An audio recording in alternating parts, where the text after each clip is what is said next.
When you think about vengeful spirits, especially the ones from Japanese tradition, it's fascinating how they're not just scary figures, right? They kind of reflect our own anxieties, our desires maybe, and they've changed like so much over time. Absolutely. From ancient myths right up to, well, modern anime screens. Exactly. And that's what we're diving into today, isn't it? A world where that iconic Japanese ghost, the onryō, gets this really chillingly bureaucratic twist, but also profoundly human. Indeed. Our deep dive today is into Jigoku Shōjo, or Hell Girl. It's a series that takes one of Japan's most feared traditional entities, the onryō, and just completely reinvents it. Reinvents it how? Well, it transforms this chaotic, primal force of vengeance into something almost like a regulated public service. It's quite something. Wow, okay. So our mission for this deep dive then is to unpack those historical roots of the onryō, right? See how it evolved. Exactly, and then explore how Jigoku Shōjo radically re-engineers it, shifting where the real terror lies. Away from just the ghost itself. Precisely. Moving it towards the complex, often unsettling depths of the human heart. We'll be digging into folklore analysis, a really close look at the series itself. To see what happens when vengeance gets, systematized. You got it. Okay, so let's kick this off. Let's open up this historical file. Before we get to the onryō we might picture today, where did this whole idea even start in Japanese tradition? Well, we actually have to start a bit earlier with something called Gori Shinku. It translates roughly to faith in vengeful spirits. Gori Shinku. Okay. Now, these weren't just any angry ghosts, Gorish were seen as the incredibly potent spirits of really powerful people. Think high-ranking nobles, political figures, even emperors who died with immense resentment, like serious grudges. Grudges powerful enough to affect the real world. Oh, absolutely. Their anger was believed to cause actual widespread calamities. We're talking plagues, droughts, fires, even political chaos. These gories are essentially the earliest, most powerful forms of what later evolves into the onryō we know. So these spirits could literally bring down a government or ruin a harvest. That's intense. It really is. Take Sugawara no Michizen. He was a scholar in the Heian period. Falsely accused, exiled, died bitter. Okay. And afterwards, a string of disasters hit the capital. Everyone believed it was his vengeful spirit. Eventually, they actually deified him as Tenjin, the god of scholarship, just to appease him. Appeasement, not exorcism. That's interesting. Exactly. Or think of Emperor Sutoku. Exiled after a rebellion failed, he supposedly cursed the imperial court. His curses were even believed to have ushered in the whole age of samurai rule. Wow. What's truly striking here, I think, is how ancient society didn't just try to banish these spirits. They acknowledged the power of these grudges. They managed them. They turned figures of terror into, objects of veneration. Containing the destructive power, in a way. Precisely. It's a really sophisticated strategy, actually. Turning public fear into maybe even a tool for social cohesion. Yeah. Very different from just trying to get rid of the ghost. That is a fascinating way to handle societal dread, isn't it? Right. But like you said, those were huge public threats, national scale stuff. Right. But vengeful spirits aren't only about grand curses affecting empires. The story evolves, doesn't it? It gets much more personal, more intimate, and maybe even more unsettling because of it. Indeed it does. And that brings us right to onryō, probably the most famous ghost story in Japan, from the 1825 kabuki play Tukaido Yotsuya Kaidan. Onryō. Okay, I know that name. She represents this crucial pivot point. We move from spirits threatening the state to spirits causing deeply personal domestic terror. Her story is just tragic. A devoted wife, horribly disfigured by poison. Given by her husband, right? Yes, her cruel husband, Tamiya Imon. He wanted her out of the way so he could remarry someone wealthy. He murders her, and she dies cursing his name. It's such a classic setup for a haunting. But it hits differently than a plague, It's about betrayal on a deeply human level. Absolutely, and her spirit comes back, but not as some widespread disaster. Oh no, she returns as a relentless psychological tormentor, and she's focused only on Amon. Laser focus. Totally. Imagine him on his wedding night to the new bride. He lifts her veil and boom! It's Owa's hideously scarred face staring back at him. He panics, swings his sword, And kills the new wife. Accidentally decapitates her. And from then on, he's haunted mercilessly. Her face appears in a paper lantern. That's the famous Chuchnook image. Her voice calls to him. It just drives him completely mad. Oiwa really codified that visual image of the wronged female onryō. The look, right, the drooping eye, the messy bloody hair. Exactly, that whole aesthetic. And it shifted the focus. Yeah. Now, the horror was about the injustices faced by ordinary people, especially women in that era. Oiwa became this powerful figure of like cathartic rage. Reflecting anxieties about individual betrayal, not just state collapse. Precisely. It shows how societal fears were changing. Okay, so we've traced this path from the big public threat of the Goryeo targeting the state to the intensely private domestic terror of Oiwa, focusing on individual justice. Or injustice, rather. Yeah. That whole historical journey sets the stage perfectly for what Hellgirl does, taking that foundation and just doing something completely unexpected with it. He really does. So we have this spectrum, right? Imperial curses on one end, deeply personal vendettas like Oiwa's on the other. That's the historical canvas. But Hellgirl, it feels like it doesn't just paint on that canvas. It kind of rips it up and rearranges the pieces, doesn't it? That's a great way to put it. It fundamentally transforms the traditional onryō into something, well, surprisingly systematic. Systematic. How does that even begin? It starts with Enma Ai's own origin story. And on the surface, it looks like a classic onryō setup. We're talking about 400 years ago, the Azuchi Momoyama period. Okay. Ai is a young girl in this really superstitious village. She's ostracized. People think she has weird powers. And then at age 7, she's chosen for this ritual sacrifice. A Natsu-kuri. A human sacrifice, a child. Yeah. Offered to a mountain god to ensure good harvests, supposedly. Her parents trying to hide her away with her childhood friend, Sentaru. But the villagers find her. They find them. And it's brutal. They murder her parents right in front of her. And then they bury Ai alive. Oh, horrific. And the worst part, they force her friend, Sentaru, terrified, to be the one to cast the first handful of dirt onto her face. Yes. An unimaginable betrayal. From her entire community and her friend, you'd expect pure, uncontrolled rage from that spirit. And you get it initially, dying with this just immeasurable hatred. Her eyes turn from brown to this striking ruby red. She claws her way out of the grave, resurrected as an incredibly powerful onryō. And unleashes hell. Literally. Yeah. Burns the entire village to the ground, an uncontrolled, furious act of vengeance. Classic onryō stuff. Absolutely. But this is where Hellgirl pulls its crucial, game-changing pivot. This moment fundamentally alters the archetype. Okay, so what's the twist? She doesn't just get her revenge and disappear. Exactly. That's the key. After wiping out her village, Ai isn't allowed to just, pass on or fade away. Instead, she's confronted by the Lord of Hell. He's often shown as this giant spider figure. The Lord of Hell steps in. Yep. Chews her out for the massacre, and then gives her this incredibly cruel ultimatum. Which is? Atone for her actions by serving eternally as the Hell Girl, ferrying souls to hell for others.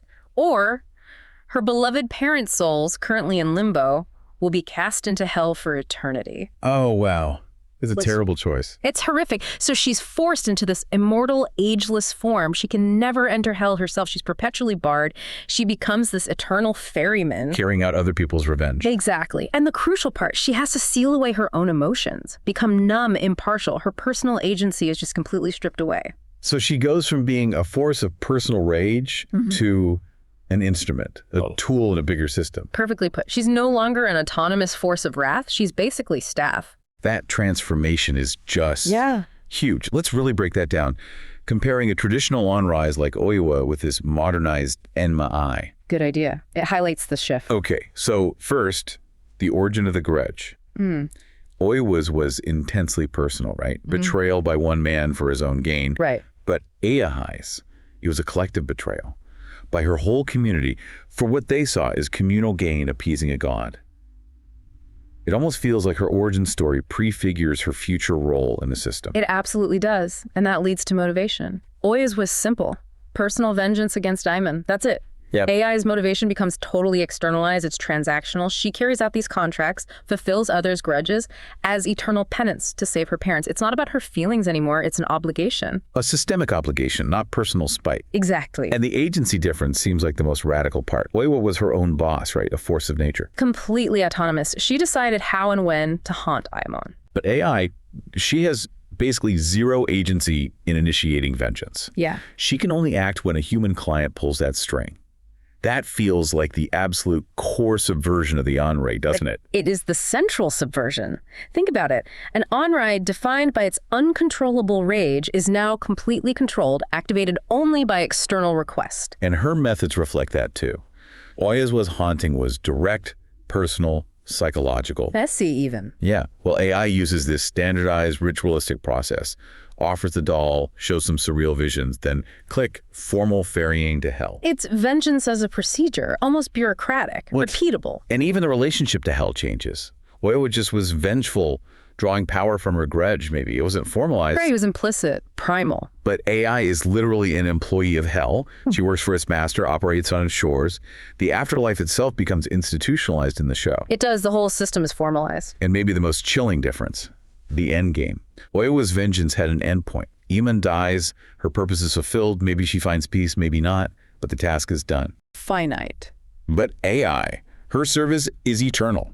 She's trapped in this loop forever, just processing humanity's endless hatred. Mirroring the fact that human hatred itself seems endless. It's a bleak outlook. It's like taking, I don't know, a wildfire, this raw force of nature, and somehow channeling it into a regulated public utility. That's a perfect analogy, actually. So how does this spooky public utility actually work in the modern world? How do people access Hell Girl? Okay, so this utility operates through the Hell Correspondence, or Jigoku Shōjo. And it's brilliant because it shows how this core human darkness, the desire for vengeance, adapts. It keeps up with the times. It evolves with technology. Exactly. The delivery method changes, but the service remains. Originally, maybe clients wrote names on email. Those little wooden plaques you see at Shinto shrines, use them for curses. Okay, like ancient hate mail. Sort of. Then later, it apparently became a letter. You'd send it to a specific address found in a newspaper ad. But here's the catch. The ad was only visible to people already consumed by a powerful grudge. Wow, selective advertising. So from shrines to classifieds. That tracks how we look for solutions, even dark ones, using whatever's available. Precisely. Yeah. And then, boom, the digital age hits. It becomes the Hell Correspondence website, sometimes called the Hotline to Hell. Later, there's even a mobile version. Of course there is. But even with the tech upgrade, the core conditions stay rooted in folklore. Access is strictly limited. How so? Two main rules. One, you can only access the site or service at the exact stroke of midnight. Midnight, the witching hour. Well, specifically, the traditional hour of the ox, the Ushimitsu Doki. It's always been linked to spirits and curses in Japanese folklore. Okay, so timing is key. What's the other rule? You have to possess a powerful enough grudge. Your hatred has to reach a certain threshold. If it doesn't, you just get an error page. Or the site doesn't load. So the internet itself acts as a filter for sufficient malice. That's It really is. It shows ancient superstition just seamlessly plugging into modern tech. The web becomes this hidden channel for our oldest, darkest impulses. Okay, so you're filled with hate, it's midnight, you find this creepy website, you type in the name of your tormentor. Sounds like problem solved. But the show makes it incredibly clear there's a catch, a huge one. Oh, absolutely. A massive price tag. The core moral framework of the whole series is summed up in this one chilling proverb they repeat often.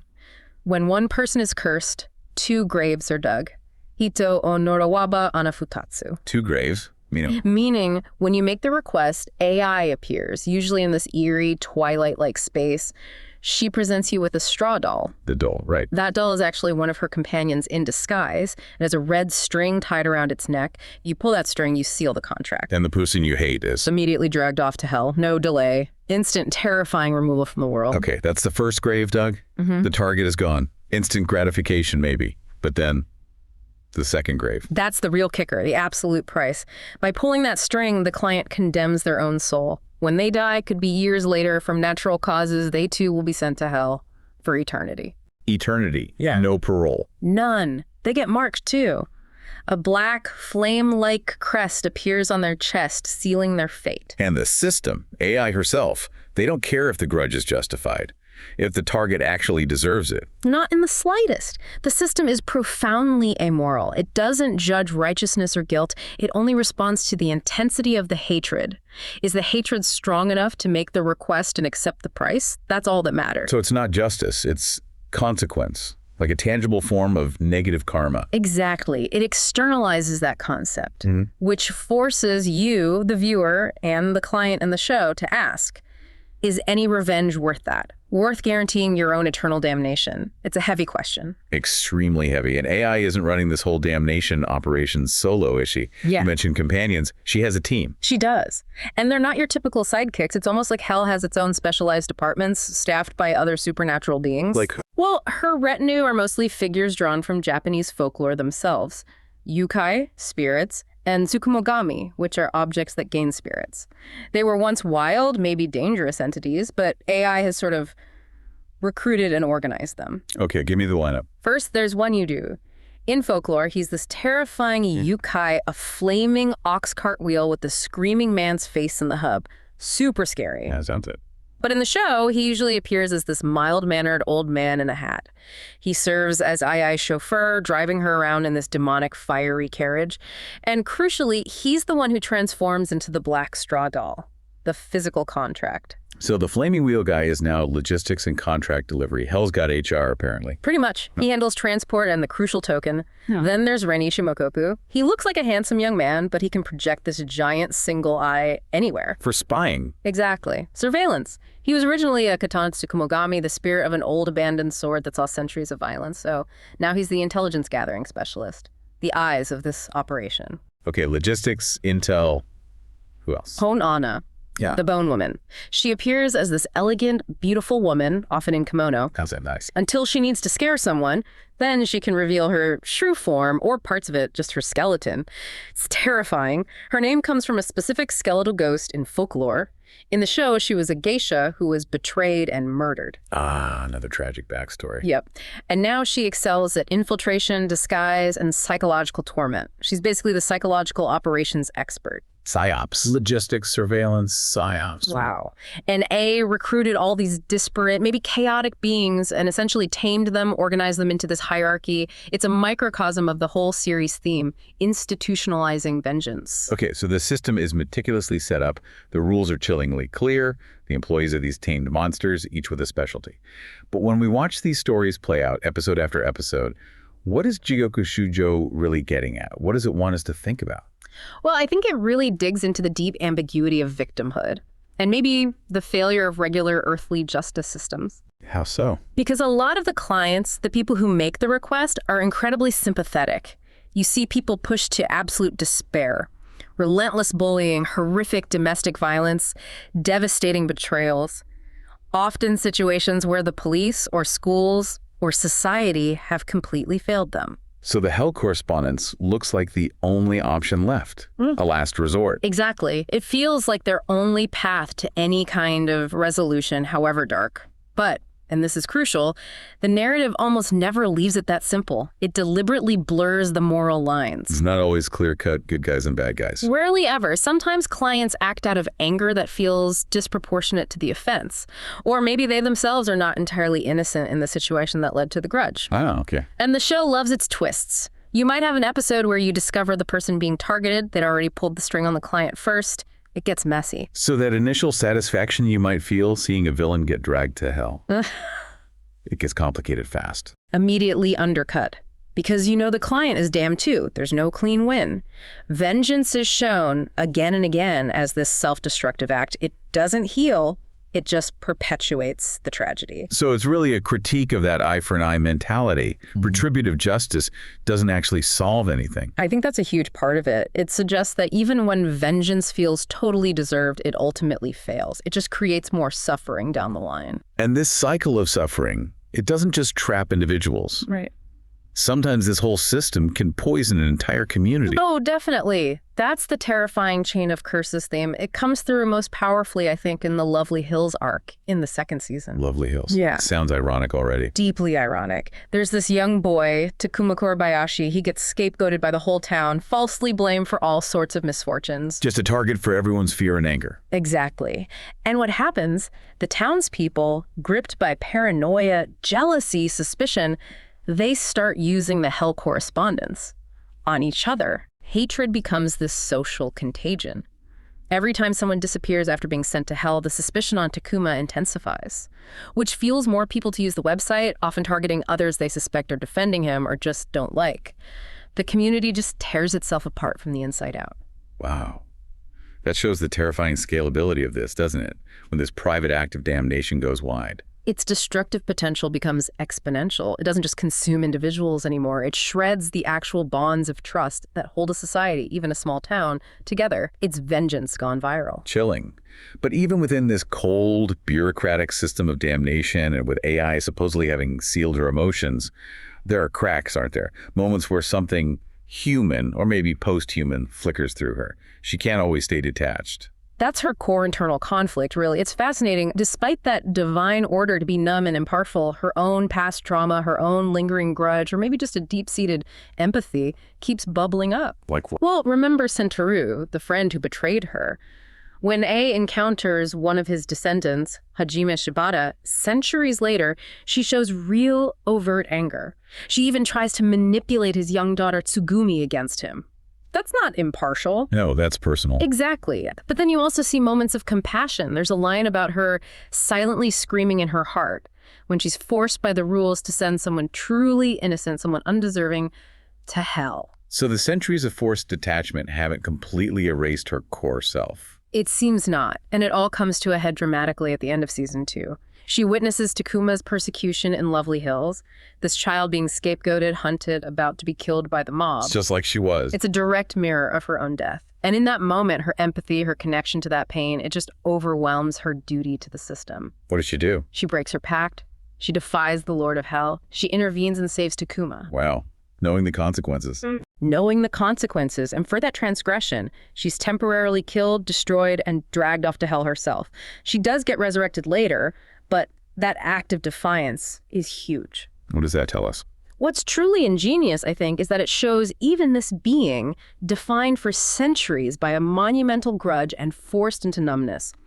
Even she can't entirely extinguish her capacity for compassion, her empathy. It reveals this fundamental flaw in Hell's neat little system. The system relies on an instrument that can't actually be the perfect unfeeling machine it demands. Precisely. Because that instrument was born from profound human emotion in the first place. So wrapping this all up, what does this deep dive into Hell Girl mean for us, for you listening right now? I think Jigoku Shōjo is just masterful in how it takes that traditional onryō archetype, pulls it apart, and puts it back together in this modern, unsettling way. It really shifts the horror focus, doesn't it, away from the ghost itself. And points it right back at the human heart. Exactly. The Hell Correspondence becomes this powerful, chilling lens to examine our own morality, our ideas about justice, our capacity for despair and hatred. The genius isn't just the clever update. It's how it makes us confront our potential for darkness. We become the monster, potentially. It really is a chillingly modern parable about karma, isn't it? The tools change, ancient plaques become websites, but that dark impulse, that desire to see someone else suffer, that seems timeless and maybe dangerously accessible. The show absolutely forces us to confront that capacity for hatred within ourselves and to really weigh the terrible spiritual cost, not just for the target, but for the one seeking revenge. That second grave is always waiting. So maybe the true terror of Hell Girl isn't Enma Ai herself floating down with her doll. Maybe it's that quiet, desperate seed of hatred that might reside in any of us. Given the right push, the right amount of pain and despair, who wouldn't be tempted, just for a second, to type a name into that box at midnight? After this deep dive into the onryō and the Hell Girl, what stands out most to you?